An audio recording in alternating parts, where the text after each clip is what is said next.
Bismillahirrahmanirrahim. Assalamualaikum warahmatullahi wabarakatuh. Alhamdulillahilladzi hadana bi'abdihil mukhtari man da'ana ilaihi bil idzni wa qad nadana. Labbaika ya man dallana wa hadana. Shalla alaika Allahu bari'ukal ladzi bika ya musyaffa'u hasanah wa bana. Amma ba'd. Pertama-tama marilah kita panjatkan puja dan puji syukur kehadirat Allah Subhanahu wa taala yang telah memberikan kita nikmat, beribu-ribu nikmat, bahkan berjuta-juta nikmat.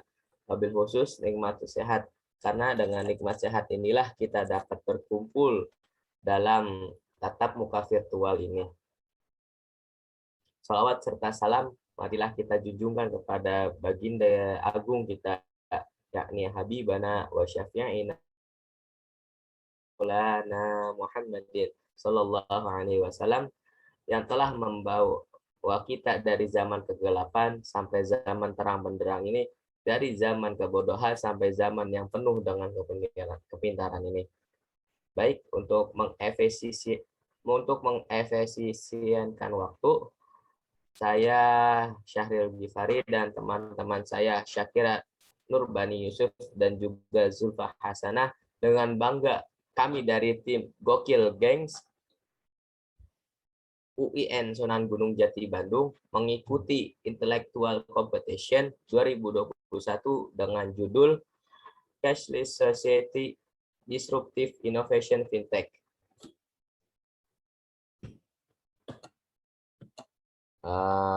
Baik, yang akan kami jelaskan di sini, yang pertama ada financial teknologi, yang kedua ada dampak finansial teknologi, yang ketiga ada cashless society, yang keempat ada peran mahasiswa.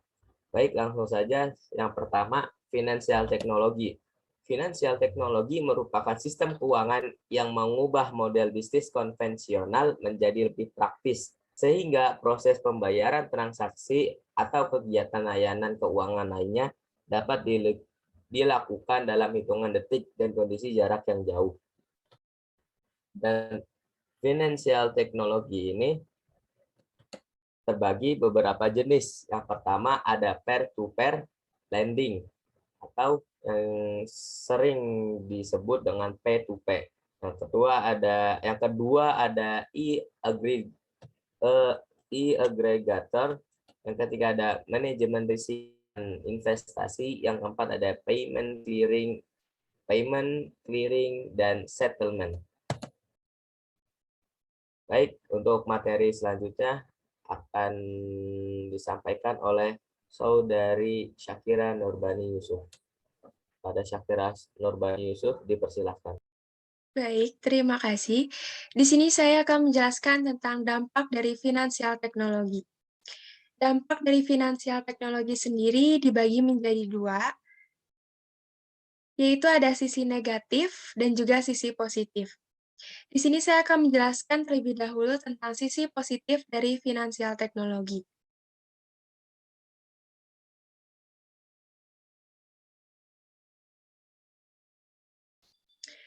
Sisi positif dari finansial teknologi yang pertama yaitu membantu UKM mendapatkan modal usaha berbunga rendah. Maksudnya yaitu seperti yang kita tahu, bahwa pinjaman modal usaha melalui bank biasanya membutuhkan proses yang panjang dan juga sulit. Namun dengan munculnya fintech, akhirnya memberikan para UKM memiliki pilihan lain untuk memberikan pinjaman modal usaha dengan tingkat bunga yang relatif lebih rendah dan prosedur yang singkat.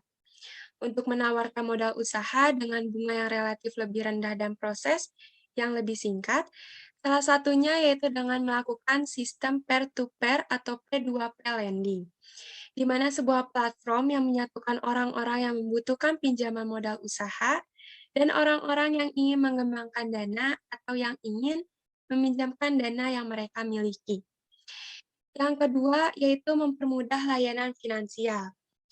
Jika seperti yang kita lihat sekarang, jika kita ingin mentransfer uang, mengajukan peminjaman modal, ataupun berinvestasi dalam beberapa tahun terakhir, semua itu harus dilakukan di mana kita ingin menggunakan layanan itu.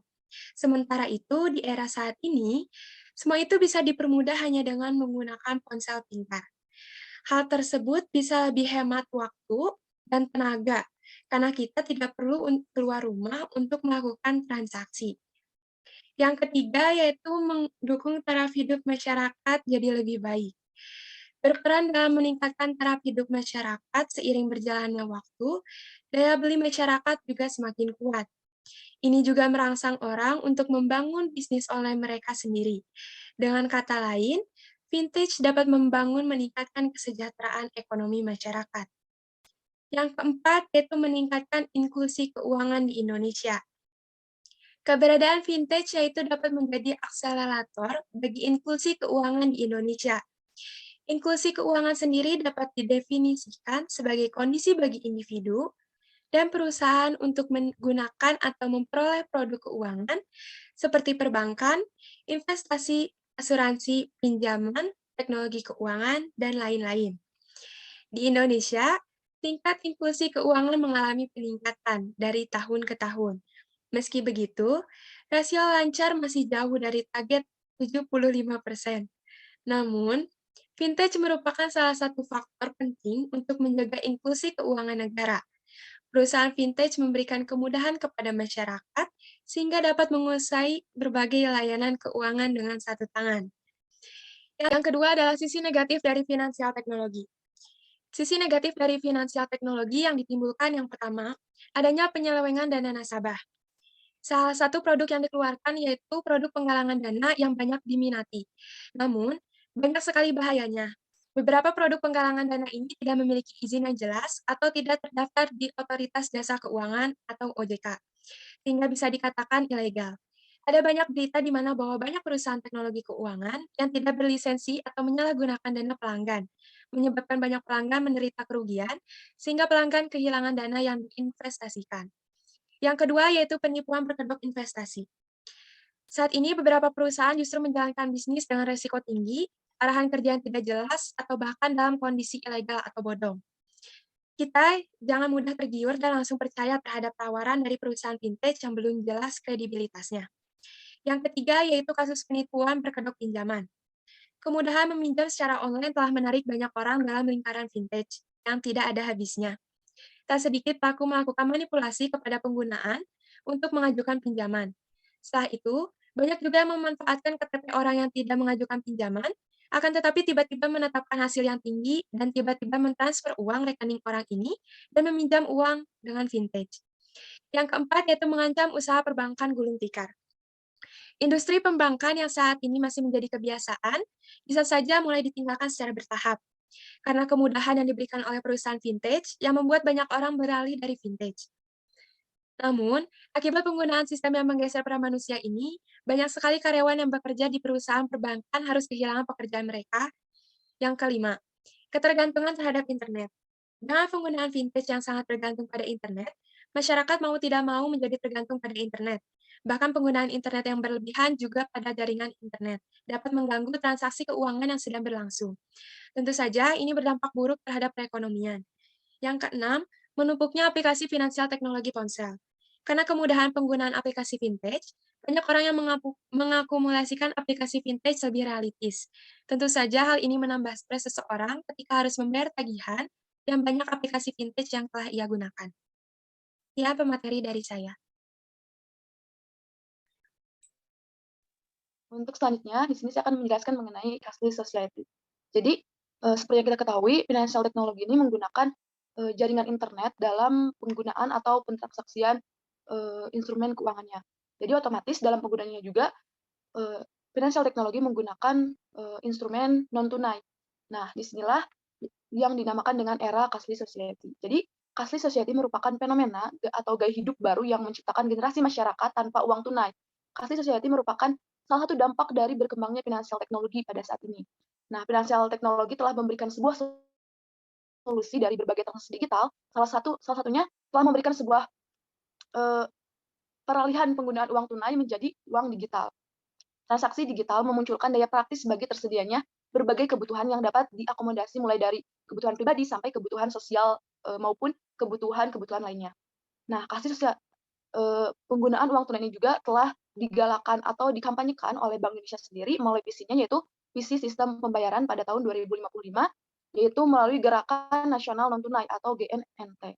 Nah, bagaimana sih dampak negatif dan dampak positif dari cashless society? Nah, di sini saya akan menjelaskan terlebih dahulu mengenai dampak atau keuntungan menggunakan keuangan non-tunai dalam transaksi jual beli. Yang pertama, penggunaan non-tunai lebih aman dan praktis karena hanya perlu membawa kartu atau server dalam perangkat aplikasi ponsel sehingga tidak perlu memakan banyak tempat.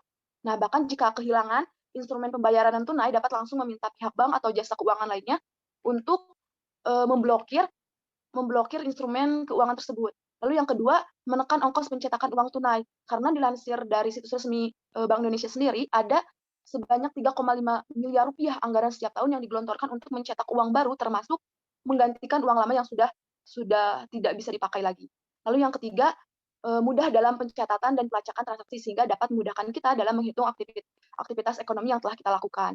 Lalu keempat, perencanaan ekonomi lebih akurat sehingga dapat menekan potensi kehilangan angka yang terekam oleh PDM atau mengurangi praktik underground ekonomi yang umumnya banyak dilakukan melalui transaksi tunai.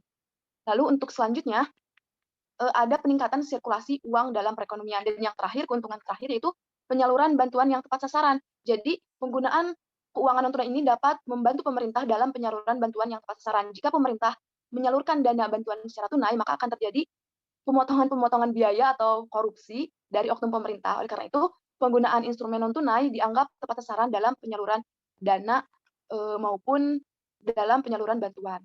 Lalu untuk selanjutnya, ada di samping keuntungan ada sisi negatif dari penggunaan sistem non-tunai. Nah, yang pertama, penyalahgunaan data pribadi, karena dalam praktisnya harus mengisi data pribadi sebagai bukti orisinalitas akun. Namun, dalam perkembangannya, ada saja oknum yang tidak bertanggung jawab sehingga oknum tersebut melakukan pencurian data pribadi pada akun sistem pembayaran non-tunai kita. Lalu yang kedua, pembayaran transaksi akan sulit dilakukan pada saat gangguan listrik. Hal ini dikarenakan jaringan sinyal internet terkadang ikut terkendala karena gangguan listrik. Lalu ketiga, menumbuhkan sifat konsumtif akibat promo atau bonus yang ditawarkan dalam dompet digital. Lalu keempat, nominal transaksi terbatas. Walaupun ya kita memiliki uang yang cukup di bank, tapi bank memiliki batasan atau membatas nominal transaksi seperti pada kartu debit dalam satu hari bank membatasi Rp5 sampai 10 juta untuk penarikan. Lalu untuk selanjutnya, yang kelima, kemungkinan terjadi cybercrime atau kejahatan virtual seperti pertasan atau pencurian data sehingga menyebabkan hilangnya uang kita di dompet elektronik. Lalu keenam, pemerintahan dapat melakukan pemblokiran rekening bank atau e-wallet secara sepihak tanpa persetujuan nasabah akibat dari situasi genting yang berhubungan dengan keamanan dan keselamatan rakyat maupun negara. Lalu yang ketujuh, tidak bisa digunakan jika bencana alam terjadi. Nah, saat situasi genting seperti ini, kebutuhan penggunaan uang atau tunai sangat diperlukan sehingga kan karena bencana alam, jadi bank otomatis tutup karena bencana terjadi sehingga untuk berjaga-jaga harus memiliki uang tunai cadangan untuk menghadapi situasi darurat seperti ini. Lalu yang terakhir, tidak semua orang paham atau memiliki pengetahuan tentang teknologi finansial. Jadi cashless society ini memang masih belum sepenuhnya terbentuk di Indonesia karena masih banyak rakyat Indonesia yang belum melek teknologi finansial. Jadi uang non tunai memang mendatangkan banyak manfaat bagi sistem transaksi, namun penguasaan teknologi menjadi kendala besar sehingga pengurangan uang tunai tidak dapat dilakukan secara cepat, apalagi ada beberapa hal yang di luar kuasa manusia seperti terjadinya bencana alam sehingga menyebabkan kita tidak bisa menghentikan atau memberhentikan penggunaan uang tunai seperti itu. Mungkin itu saja materi yang saya dapat sampaikan. Dilanjut ke pemateri selanjutnya. Baik, untuk materi selanjutnya, peran mahasiswa. Seperti yang telah disebut, finansial teknologi sudah berkembang pesat di Indonesia, terkhusus pada bidang ekonomi. Finansial teknologi di Indonesia sangat membantu masyarakat dalam proses transaksi keuangan. Sebagai mahasiswa, sudah seharusnya kita ikut berpartisipasi dalam memajukan finansial teknologi yang ada di Indonesia. Namun harus mempertimbangkan dan menganalisis kembali sisi negatifnya. Nah, karena pada era digital ini, banyak yang menggunakan teknologi untuk kepentingan dirinya sendiri, tanpa memerhatikan kepentingan orang lain. Salah satu bentuk keikutsertaan literasi keuangan digital. Karena pada dasarnya kita sebagai mahasiswa merupakan pionir dalam perkembangan teknologi, khususnya dalam bidang keuangan.